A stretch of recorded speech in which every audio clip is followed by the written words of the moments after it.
Hello, welcome back. Sorry.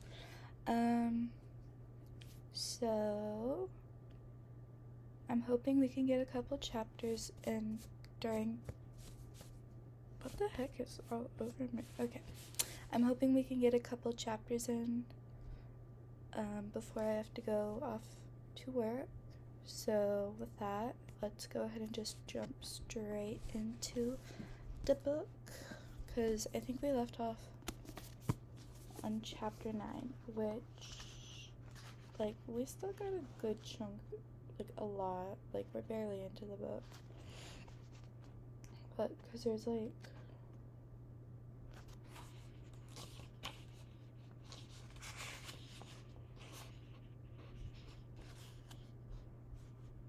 yeah, there's 386 pages, and we're only on page 56, so we still have 330 pages to go.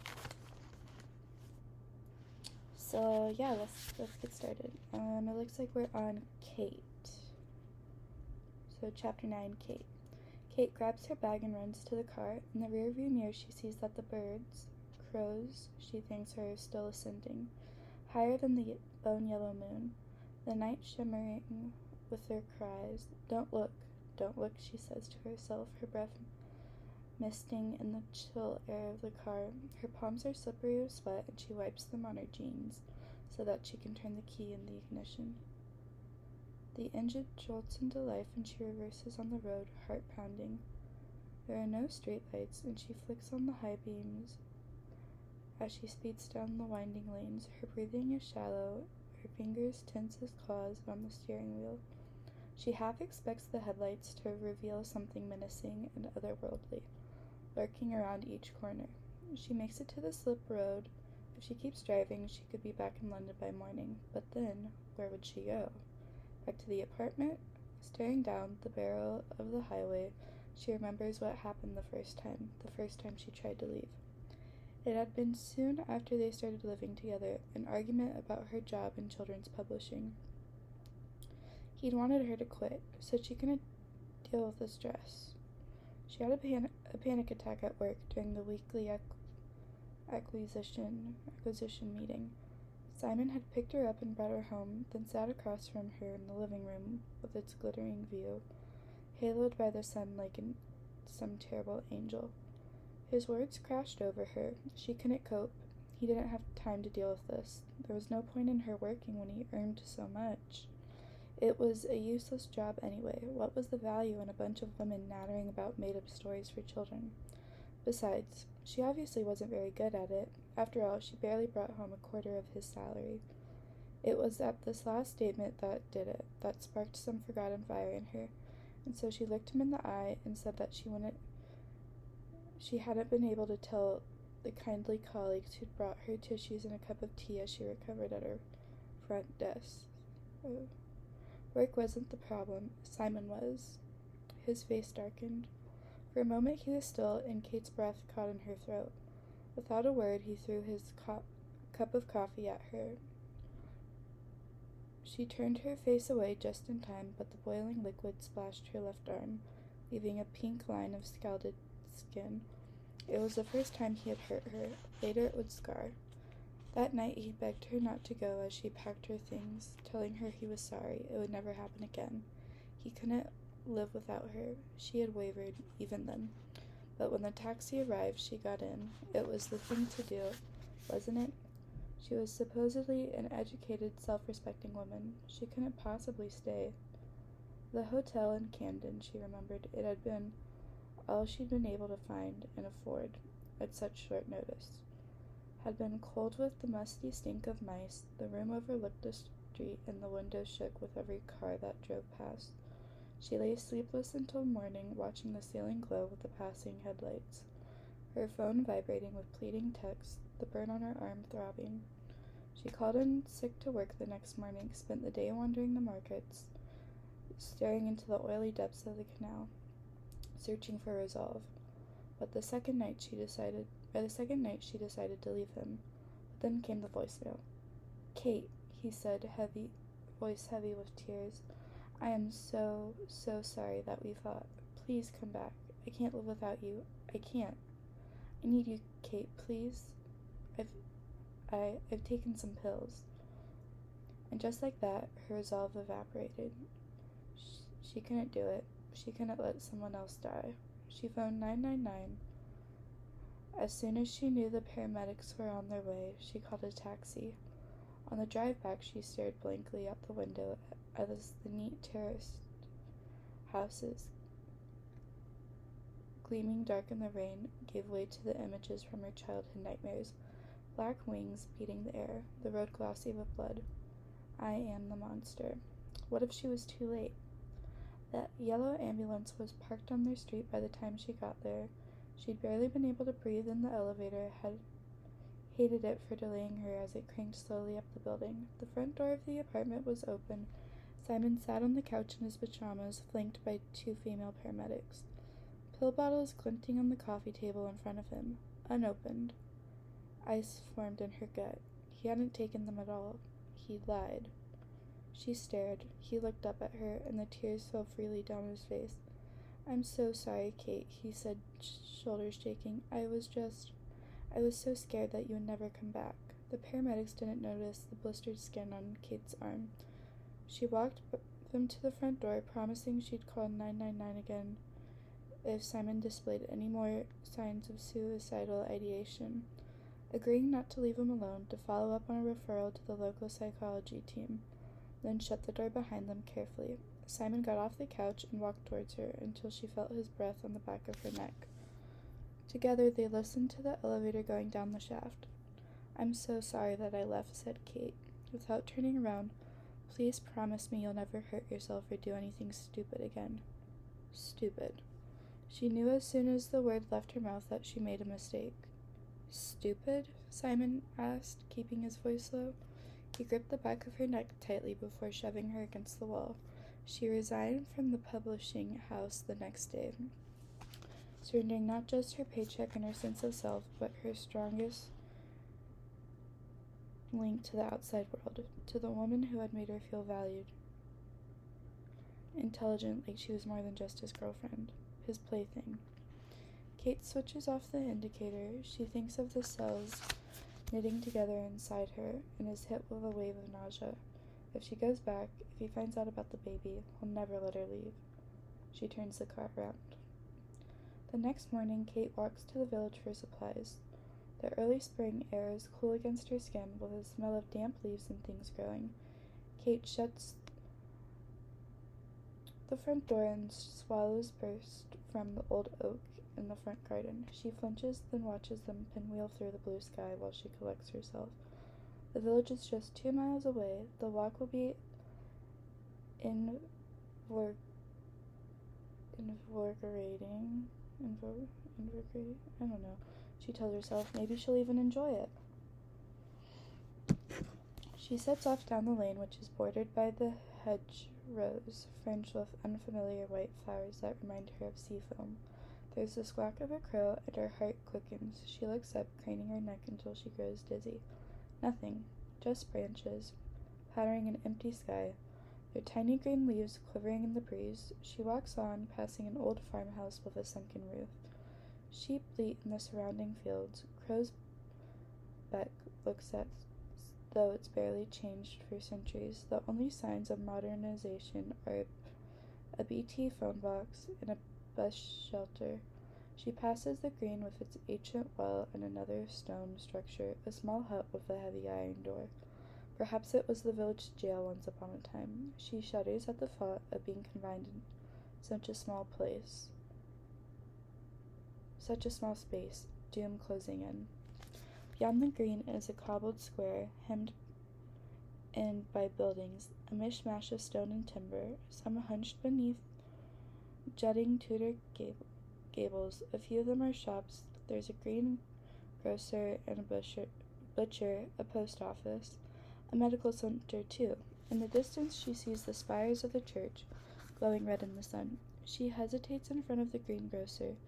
Nerves jostle in her stomach. She hasn't been grocery shopping alone since she can't remember when. Simon had arranged for their food to be delivered by a high-end grocery supplier on Sunday evenings. She tries to calm her rapid breathing with the thought that this time she can buy anything she likes. The trestle tables out the front of the shop heave with fresh produce, rows and rows of apples, the air thick with their woody scent, carrots, half hidden beneath great green fronds, pale mounds of cabbage. Inside, the only other customer is a woman, middle-aged and flame-haired, a pink sweater clashing lordly. Kate smiles as she shuffles past her, stifles a cough at the strong smell of patchouli oil. She smiles back, and Kate turns quickly, scrutinizing a box of cereal. She is relieved when the woman leaves the shop, singing out a cheery goodbye to the cashier. Kate pulls things from the shelves: bread, butter, coffee. She looks down at her basket. Automatically, she has selected Simon's favorite brand of coffee. She puts it back on the shelf and swaps it for another. She mumbles hello to the raw-boned cashier. This, she knows, is an interaction she can't avoid. Not seen you here before, the woman says as she scans the jar of instant coffee. Kate sees that there is a single hair sprouting from her chin and suddenly doesn't know where to look. Her skin prickles. She feels horribly conscious of what she's wearing. Her top and trousers too tight, too revealing. Simon had liked her to be on display like this, exposed. I just moved, says Kate. From London. The woman frowns, so Kate explains that she's inherited a cottage from a relative. Oh, you mean Weyward Cottage? Violet Aries' place? Yes, I'm a great niece. Didn't know she had any family living, the cashier says. Thought all the heiresses and Weywards were gone. Save the old Viscount, of course, losing his marbles up at the big house. Not me, says Kate, offering a tight smile. I'm an heiress. Sorry, Weywards, did you say? I didn't realize it was a family name. I thought it was just the name of the cottage. It was, and an old one, too, she says, inspecting the carton of milk. Went back centuries, that name did. The cashier seems to think the heiress and the Weywards are related in some way. She must have it wrong. Aunt Violet had been an heiress and born in Orton Hall. She would have bought Weyward Cottage after she left home, after she'd been disowned. Card or cash? Cash. Kate feels the woman's eyes on her as she pulls notes from a hole in the lining of her handbag. Again, she has the feeling of being exposed. She flushes, wondering if it's obvious that she's running away from something. Someone. They'll be all right, pet, says the cashier now, as if she's seen Kate's thoughts through her school. She hands over the change. It's in your blood, after all. Walking back to the cottage, Kate wonders what she means. Or what she meant. Kate looks everywhere for Violet's papers, for some connection to the Weywards. In the drawers of the bedside table, inside the cavernous wardrobe. Then she pauses for a moment, inhaling the scent of mothballs and lavender. Her great-aunt's clothes are odd, the sort of things one might find in a charity shop. Caftans, linen tunics, a beaded cape of the gunmetal sheen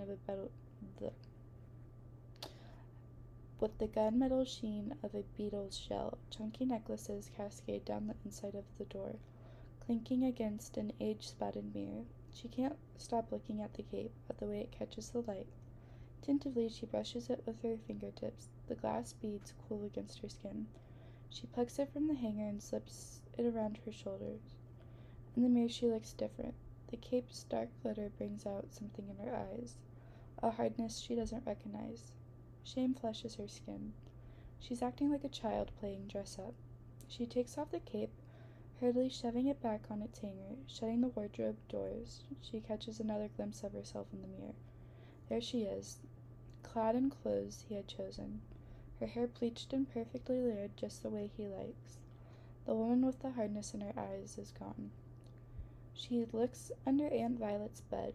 Battered hat boxes yield sketchbooks, their molted pages filled with annotated drawings of butterflies, beetles, and she grimaces, tarantulas. A heavy square object wrapped in muslin turns out not to be a photo album as she suspected, but a crumbling flank of stone. Turning it over, she sees the strided red imprint of a scorpion. A folder pokes out from under one of the boxes. Grunting, she yanks it free. The cover is faded and furred with dust, but the papers inside are neatly ordered. Bank statements, utility bills. There are several old passports, their yellowed pages crowded with stamps. She flips through one from the 1960s recording visits to Costa Rica, Nepal, Morocco. There's something familiar about the spiag-colored photograph. On the first page, about the young woman with dark waves of her hair in the wide-spaced eyes, the smudge of a birthmark on her forehead. She'd never seen any pictures of her as a young woman before, and she shivers as she places the feeling of recognition. In the image, Aunt Violet looks like her. Kate. Alright, that was chapter 9.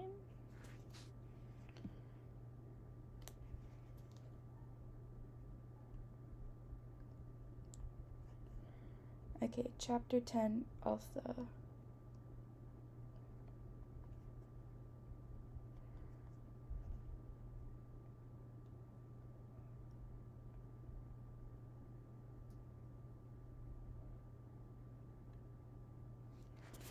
Grace looked very young and small on the witness stand. Her skin was pale under the cap, her brown eyes wide. In that moment, I found it hard to believe that she was a grown woman of 21. It seemed like barely any time had passed since we were girls, chasing each other through the sunlight.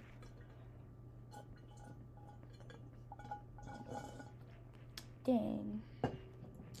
The summer when we were 13 was sharp in my memory as I looked at her. It had been a hot summer, the hottest in decades, my mother said. We had roamed all over the village and splashed through the beck, and once we'd tired of that, stolen away to the cooler air of the fells. Then we found slopes and crags, wreathed with heather and mist. We'd climbed so high that Grace said she could see all the way to France. I remember laughing, telling Grace that France was very far away and across the sea. Besides, one day we'd go and look for it, I said, together. At that moment, an osprey screamed overhead. I looked up to watch it fly, the sun tipping its wings with silver. And Grace took my hand in hers, and a feeling of lightness spread through me, as though I too was soaring through the clouds. Even though some of the villagers feared our touch, as if my mother and I carried some pestilence, some plague, but Grace was never afraid. She knew, then at least, that I would never bring her harm. On our way down, I lost my boot to a bog. I remember being so nervous about telling my mother that I barely said a word to Grace as we walked back. She wouldn't understand, I thought. A yeoman's daughter, she had new boots every 12th month. My mother had sold cheese and damson jam from dawn till dusk, and tended each sick villager who came to our door to pay the cobbler to repair mine. But Grace had come in with me. When we got to the cottage and had told my mom it was her fault the boot had been lost to the mud, she insisted on giving me her spare pair. I'd worn them for years after until they pinched my toes purple. I'd been saving them, thinking I'd give them to my own daughter one day. There was another reason that the summer of our 13th year was so strong in my mind. When I looked at her across the courtroom, it was the last of our friendship, and the last of my innocence. In the autumn, as the leaves fell from the beech trees, Grace's mother felt sick. My mother woke me well before dawn, candlelight chasing shadows from her face. Grace is coming here. Something is wrong, she told me. How do you know? I asked. She said nothing, but stroked the crow that perched on her shoulder, its feathers sparkling with rain. It was Scarlatina, Grace said, as she sat at our table not long after, still trying to catch her breath. She'd run the whole 2 miles from the McCall farm. Oh, that's cool. 'Cause that's the name of Violet's nanny. That's cute. So I guess they, knew each other, or their families knew each other. Her mother had lain pink-cheeked and sweating in her bed for 3 days and 2 nights, she said. When she was awake, which was rare, she cried out for her long-dead babies. Grace told us that her father had called for the doctor, who said that the patient had too much blood in her body, and all that blood was boiling her from inside out. I watched my mother's face, her mouth set in a grim line, as Grace went on. The doctor had put leeches on her mother, Grace said, only it wasn't helping. The leeches were growing fatter while she grew weaker. My mother stood. I watched as she filled her basket with clean clothes and jars of honey and elderberry tincture. "I'll fetch our cloaks," she said. "We must make haste, girls. If the physician keeps bleeding her, I fear she will not last the night." The moon was obscured by cloud and drizzle, so that I could barely see as we walked. My mother strode on determined, gripping my hand tight. I could hear Grace breathing hard next to me, in the darkness and the wet. I could see my mother's crow, but I knew that she flew on. I could not see my mother's crow, but I knew that she flew on ahead through the trees, and that this gave my mother strength. We were halfway up there when the rain grew heavier, water dripping from my hood and into my eyes. In the rush to leave, I had forgotten my gloves, and my hands were numb with cold. It seemed like an age until I saw the squat, sunken shape of the McAuliffe farmhouse in the distance. The windows yellow with candlelight. We found William McAuliffe slumped over his wife's sick bed. There was no sign of the physician. The bedchamber was filled with candles, a score of them at least, more than my mother and I used in a month. "Mama does not care for the dark," Grace whispered. In the bed, Grace's mother looked like she was asleep, only it was no kind of sleep that I'd ever seen before. Anna McAuliffe's chest rose and fell rapidly under her nightgown. In the leaping candlelight, I could see her eyelids flickered with movement. Then her eyes opened and she half rose from bed, screaming and tearing at a leech at her temple before sinking back down again. "Holy Mary, Mother of God," William McAuliffe murmured over his wife's crumpled form, "pray for us sinners." He turned suddenly, having heard us come in. At that moment, I saw he clutched a string of crimson beads to his lips, and then he quickly stowed in the pouch of his breeches. "Oh, what the devil are you doing here?" he asked. He looked hollowed out by exhaustion, his face almost as pale as his wife's. "I brought them, Papa," said Grace. "Goodwife Weyward can help. She knows things." "Naive child," he spat. "Those things she knows won't save your mother. They'll condemn her soul. Is that what you want?" "Please, William, be reasonable," my mother said in a tight voice. "You can see that the leeches are just making her worse. Your wife is frightened and in pain. She needs cool cloths and honey and elderberry to soothe her." As she spoke, Anna let out a moan. Grace began to cry. "Please, Papa, please," she said. William McAuliffe looked at his wife, then at his daughter. A vein throbbed at his temple. He says, "but you must stop if I say so, and if she dies, it will be on your head." My mother nodded. She set about removing the leeches from Anna's skin, asked Grace to fetch a jug of water and a cup. When these arrived, she knelt by the bedside and tried to get Anna to drink, but the liquid just dribbled down her chin. She laid a damp cloth on her forehead. Anna muttered, and I saw her fists clenching and unclenching beneath the bedclothes. I sat down next to my mother. "Will you try the elderberry tincture?" I asked. "She is very far gone," my mother said, keeping her voice low. "I'm not sure she will be able to make it in. We may be too late." She took the small bottle of purple liquid from her basket and unstoppered it. She held the dropper over Anna's mouth and squeezed. A dark splash fell on her lips, staining them. As I watched, Anna's whole body began to shake. Her eyes opened, flashing white. Foam collected at the corners of her mouth. "Anna!" William rushed forward, pulling us out of the way. He tried to hold his wife's body still, and I turned around and saw Grace standing in the far corner of the room, her hands over her mouth. "Grace, do not watch," I said, crossing the room. I put my hands over her eyes. "Do not watch," I said again, my lips so close to her face that I could smell the sweetness of her skin. The room was filled with the terrible sounds of the bed frame shaking, of William McAuliffe saying his wife's name over and over. Then it grew quiet. I did not need to turn around to know that Anna McAuliffe was dead. "Why did you not save her?" I asked my mother as we walked home. It was still raining.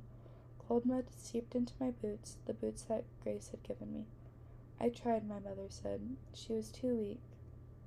If Grace had come to us sooner—" We did not speak for the rest of the journey home. Once we arrived, my mother started the fire.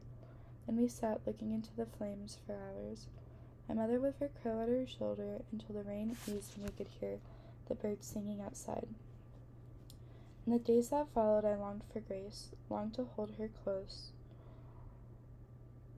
and comfort her for her loss, but my mother kept me inside, away from the square, the fields, where I might hear the rumors that tore like flames through the village. It did not matter. I could guess at them, for the pale set of my mother's face, the dark rings under her eyes. Later, I learned William McAuliffe had forbade his daughter from seeing me. We did not speak again for 7 years. Was it 7 years? 7 years. Alright.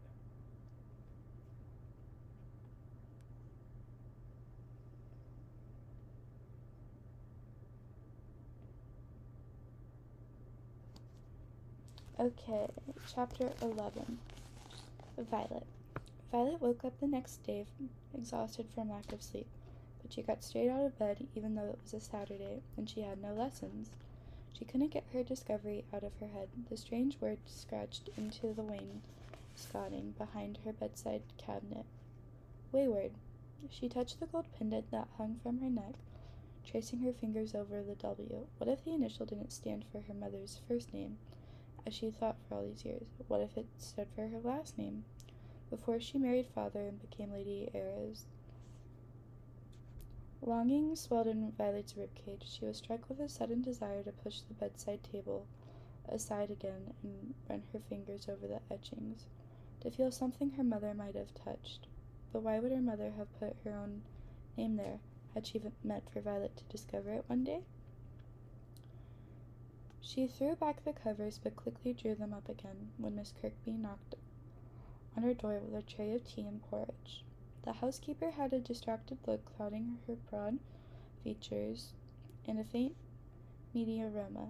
Her knuckles were dusted white with flour, and there was a dark smear of what looked to be gravy across her apron. Violet supposed she was busy preparing for the impending arrival of this mysterious cousin Frederick. Violet imagined Miss Kirkby rather had her work cut out for her, given that they never had guests at Warden Hall. Perhaps she would catch her off guard. "Miss Kirkby," she said, in between sips of tea, taking care to keep her tone indifferent. "What was my mother's last name?" "Big question for so early in the morning, pet," said Miss Kirkby, stooping to inspect a stain on the coverlay. "Is this chocolate? I'll have to get Penny to put it into soak." Violet frowned. She had the distinct impression that Miss Kirkby was reluctant to look her in the eye. "Was it Weyward?" Miss Kirkby stiffened. She was still for a moment, then hurriedly removed the tray from Violet's lap, even though she'd yet to finish her porridge. "Can't recall," she huffed, "but it doesn't do to go threading around in the past, Violet. Plenty of children don't have mothers. Still more don't have mothers or fathers. You should count yourself lucky and leave it at that." "Of course, Miss Kirkby," Violet said, quickly formulating a plan. "I say, speaking of fathers, do you know what mine has planned for the day? He left early this morning," she said, "to meet your young cousin off his train at Lancaster." This was excellent news, but she had to hurry or she would miss her chance. Violet dressed quickly. She was quite sure that Miss Kirkby had been lying when she said she couldn't recall if Weyward had been her mother's last name. What was less certain was how it had come to be scratched into the wainscoting of Violet's bedroom. She crept down the main staircase to the second floor. It was a brilliant day outside, and the multicolored light flooding in through the stained glass window made the hall look ethereal. As she turned down the corridor, she passed Graham carrying an algebra textbook with a look of despair. She remembered the gift he had left for her. Thank you for the present," she said quietly. It occurred to her that it must have been quite an ordeal for him to coax the damselfly into a jar, given his fear of insects. The bees shimmered in her mind. That's all right, he said. Do you feel better now? You look a bit more normal. Well, normal for you anyway. He pulled a face, then she laughed. Yes, thanks. That's good, he said. Well, I better get on with this. He motioned to the textbook inside. Graham, wait, she said. You wouldn't be a brick and do me a favor, would you? She saw him hesitate. It had been a long time since she'd asked him for a favor. Of course, he said. Father's gone to get cousin what's-his-name from Lancaster, she said. Ah, said Graham, rolling his eyes. The fetid Frederick. Anyway, I'm going to look for something in Father's study, she said, hoping she could trust him. Could you tell me if he comes back? Graham's ginger eyebrows shot up. Father's study? Why on earth would you go in there? He'll skin you alive if he finds out, he said. I know, she said, which is why I need you to be my lookout. You can have my share of pudding for a week if you say yes. Violet watched Graham mull it over, hoping that the lure of extra custard would be too great for him to resist. Fine. I'll knock on the door 3 times as a signal, but if you rain on the pudding promise, I'll tell Father. Deal, she said. She turned towards the study. Are you going to tell me what it is you're looking for? The fewer people know, said Violet, adopting a low voice, the better. Graham rolled his eyes and kept walking. Violet felt a rush of nerves as she came upon the study. Normally, Cecil would be found growling at the threshold as if he were Cerberus guarding the entrance to the underworld. Thank heavens he had gone with Father to Lancaster. She pushed open the heavy door. Violet tended to avoid the study, and not just because of Cecil. This was where Father had caned her after the incident with the beast. The room was no less unsettling now that she was older. It looked as if it belonged to a different era, a different season even. Father had the curtains pulled, and the air felt chilly and stale. She turned on the light, flinching as she made eye contact with the painting that hung behind the desk. It was yet another portrait of Father, and so realistically done, even down to the gleam of his bald pate, that for a moment she thought he had been there all along, waiting to catch her out. Pulse flooding, she crept inside, inhaling the scent of pipe tobacco. There had to be some record of her mother in here.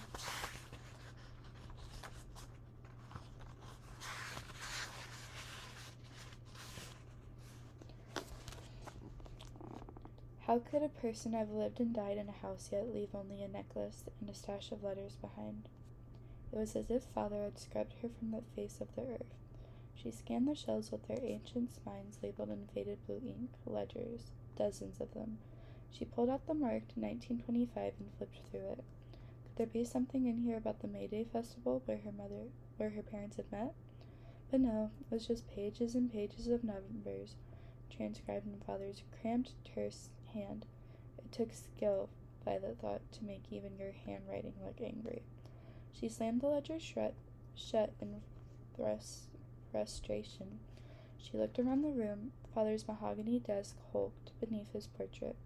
Strange objects littered the surface. Some of them were interesting, like the faded globe that showed the countries of the British Empire in delicate pink, but others gave her the willies, especially the yellow ivory tusk mounted in brass, which spanned across the entire length of the desk.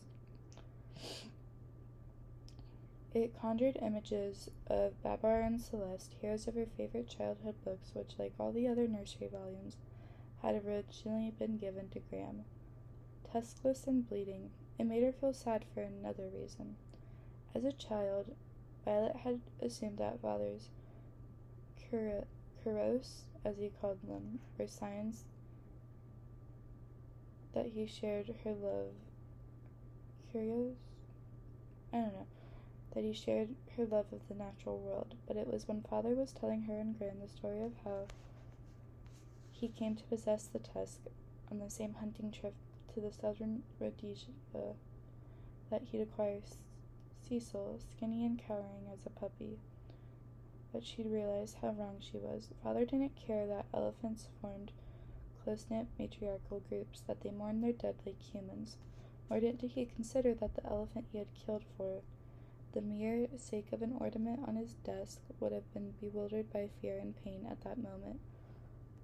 at the moment of its death.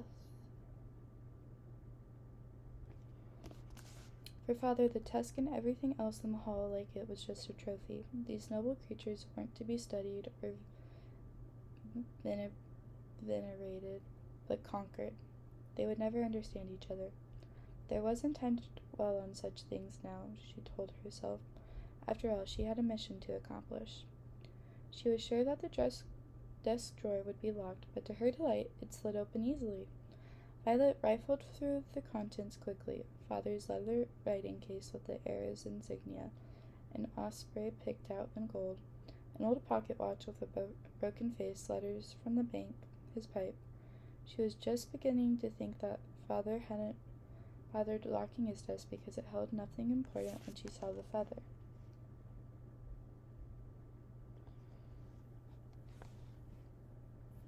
It was large enough to have come from a crow, Violet thought, or perhaps a jackdaw. Carefully she took it from the drawer. It was as black as obsidian, shimmering blue where it caught the light.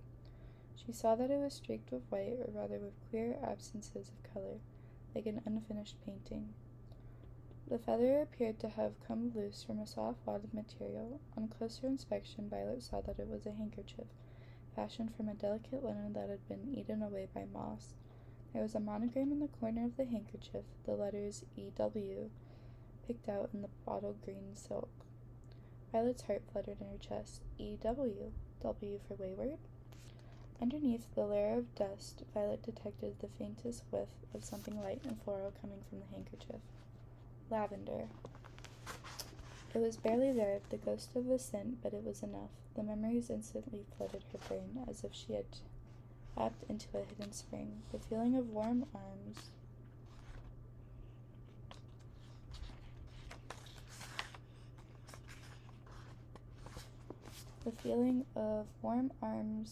around her, a thick, fragrant curtain of hair tickling her face, the low melody of a lullaby, the sound of a heart beating next to her ear. The feather, the handkerchief, they were her mother's. And father had been keeping them in his desk drawer as if they were something important. Special. The old fantasy of her parents' wedding day hovered before her. Father looked almost handsome in a morning suit with soft gray. Her mother, Violet imagined, a woman with a heart-shaped face and a dark river of hair, smiling as she took his hand, their faces golden with sunshine, petals swirling overhead. Violet sometimes wondered if father was capable of loving anything apart from hunting in the Empire, but she also knew that he had defied tradition as Ted's parents' wishes to marry her mother, and he had held on to these keepsakes, things that reminded him of her for all these years. She imagined him sitting at his desk, pressing the handkerchief to his nose the way Violet was doing now. Could she have misunderstood that night in the study? Perhaps they can stop you from turning out like her. The very words had seemed to drip with hatred. But perhaps she had been wrong, confused somehow. Her heart leaped at the thought. Perhaps he had loved her mother very much, and then she had died. Violet began to feel almost sorry for him. I wasn't sure how long she stood there with the little bundle in her hand, but after a while she became aware of something strange. She could hear, properly this time. It was as if the heavy curtains, the thick glass of the window, and the ancient stone walls had fallen away. She could hear the beat of a sparrow's wings as it took flight from a sycamore, the throaty yell of a buzzard calling to its mate as it circled in the sky, a field mouse chittering as it foraged in the bushes beneath the window. Violet stared at the items in her hand in wonder. Then there were 3 knocks. Graham's signal. How could father be back already? Violet looked at her watch. It had just been 10 o'clock. He must have set off earlier than she realized. She wanted to take the feather and the handkerchief with her, but what if father noticed they were missing? Then he would know she had been inside his study. Perhaps her heart thudded with the thought of what she was about to do. He wouldn't miss the feather. She could just keep it for a little while and put it back later. After all, father had it all to himself for years and years. Violet, Graham hissed through the door. Are you in there? He's back. Hurry!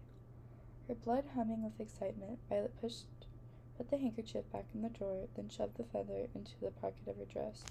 She shut the door of Father's study quietly and crept back up the stairs. As a test, Violet crouched on the floor and pulled the hat box out from underneath her bed. The inside of the box was filmy with spider silk. Goldie was alive and well, and judging from the dead flies and ants that speckled his lair, possessed of his usual appetite. He reared up on his legs and blinked his 8 beady eyes at her before leaping into the air in a tawny flash. He came to rest on Violet's shoulder, and she smiled as he nestled against her. Warmth unfurled in her chest, fizzing through her veins. It was like taking off a blindfold. She hadn't realized how deadened to the world she had become. Now her nerves seemed to bristle with electricity. Colors looked brighter than they had before. Through her window, the outside world flared with sunshine, and the click of Goldie's pincers was miraculous to her ears. Violet smoothed her hair and clothes, checking in the looking-glass that she was presentable before going downstairs. She remembered what her father had said after supper last night. He expected her to be a cheerful, gracious presence around her cousin Frederick. Ugh. As she walked down the stairs, she heard Father talking loudly in the entrance hall. A boorish laugh echoed through the house. It was so loud that Violet heard the family of blue tits that lived in the roof cheer up in fright. She disliked Cousin Frederick already. When she reached the hall, she saw that the owner of the boorish laugh was a straight-backed young man in a sand-colored uniform. He smiled when she drew near, revealing white, even teeth. Below his officer's cap, his eyes were green, her favorite color. Father, who had just finished telling some dull story, clapped him on the back. Graham stood awkwardly off to one side, looking as if he didn't know what to do with his hands. "Frederick," said Father, "I'd like to introduce you to my daughter, your cousin, Miss Violet Elizabeth Ayres." "Hello," said Frederick, extending his hand towards her. "How do you do?" "Hello," said Violet. His hand felt warm and calloused. Close up, he smelled of a spicy sort of cologne. She wasn't sure why, but she felt suddenly light-handed. Was this, she wondered, a normal response to the young adult male? No. It better not go well, Credence. She had never known any apart from Graham and the gardener's apprentice, Emile, a buck-toothed, wan-faced lad who had perished at the Battle of Belong. "Violet," said Father, "have you forgotten your manners?" "Sorry," she said. "How do you do?" Frederick grinned. Father rang for Penny, who flushed and almost forgot to curtsy when she saw Frederick. Father asked Penny to show Frederick to his room. Dinner would be at 8, he said. "Don't be late," said Father, looking at Violet. Violet wore her favorite dress to dinner, green serge with a full skirt and a Peter Pan collar. It had no pockets, so she had stowed the feather safely between the yellow pages of the Brothers Grimm. She sat across from Frederick and stole glances at him. She was heady with looking at the sharp line of his jaw, the square golden hands with their dark smattering of hair across the knuckles. He was so unlike Father. His hands recalled joints of ham that he might have been a different species. He repelled and fascinated her in equal measures. She was trying to work out the exact shade of his green eyes, the same color as the enchanter's nightshade that grew beneath the beech tree. She decided when he turned his gaze to her, she had flinched. "How are your parents, Frederick?" Father was asking. Apparently, Frederick's father was Father's younger brother, Charles, and Violet and Graham had never met. It seemed from the familiarity with which they spoke to each other that Father and Frederick had kept up a rather involved written correspondence for many years. Knowing this made Violet feel a little smaller in her chair. Why hadn't Father wanted her to meet her only cousin until now? She thought of the lack of callers, the prohibition on leaving the estate. As well as can be expected, I suppose. Mother's nerves are still a bit frayed after the Blitz. I kept telling them to leave London, too many reminders, but they won't hear of it. I'll go down and see them before I head back, but I wanted to get some country air first. "Did you grow up in London?" Violet asked, finding her voice. The prospect horrified her. Everything she knew of London came from the newspaper articles and Dickens. In her mind, it was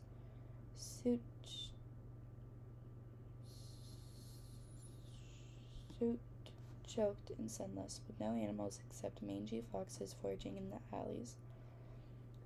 What was it like? Well, I spent most of the year at school, said Frederick. Eden, of course. Graham stiffened and looked at his plate. But it's a wonderful city, full of life and color. Or it was before the war. But are there any trees? Violet asked. I couldn't imagine living without trees. Frederick laughed and took a sip of wine. The bright green flash of his gaze landed on her again, like sunlight in a forest. Oh yes, he said. In fact, my parents live in Richmond, just next to the park. Have you heard of it? No, said Violet. It's beautiful, over 2,000 acres of woodland just on the outskirts of London. You even see deer there sometimes. Have you ever thought about what you'd like to do once the war ends, Frederick? Father interrupted. Well, I was planning on moving back to London and rent somewhere for a while, maybe in Kensington, if it's still standing, that is. My allowance would cover it. I've thought I might write a book about the war, but now... Yes, didn't you have a title, Torment in Tobruk? You mentioned it in your last letter. It sounded like stirring stuff. You've changed your mind? Well, I'm not sure yet, Frederick began. I thought of going to medical school, perhaps. One sees things in war, so much death. He was watching Violet, but miracles too. Chaps brought back from the brink in a field hospital. Doctors are like God. There was an awkward pause. Father cleared his throat. I think what I am trying to say, Frederick added quickly, is that I would just like to contribute somehow, when all of this is over, to make people's lives better. A noble aspiration, said Father, nodding his approval. So would you get to see inside a body? Violet asked. Learned how it works? If you went to medical school, I mean? Violet, Father frowned. Hardly appropriate table conversation from a young lady. Frederick laughed. I don't mind, Uncle. The young lady is right anyway. To become a doctor, I first need to be acquainted with how the human body works. Intimately acquainted. He was still watching her. Well, that's the end of chapter 11. I'm now scared that they're gonna try and do something between the cousins. Like maybe the father was planning on trying to set them up. I don't like how she keeps talking about how handsome he is. It's making me uncomfortable. But yeah, that's the end of chapter 11. I'm gonna take a break. But we'll see y'all next time. Bye.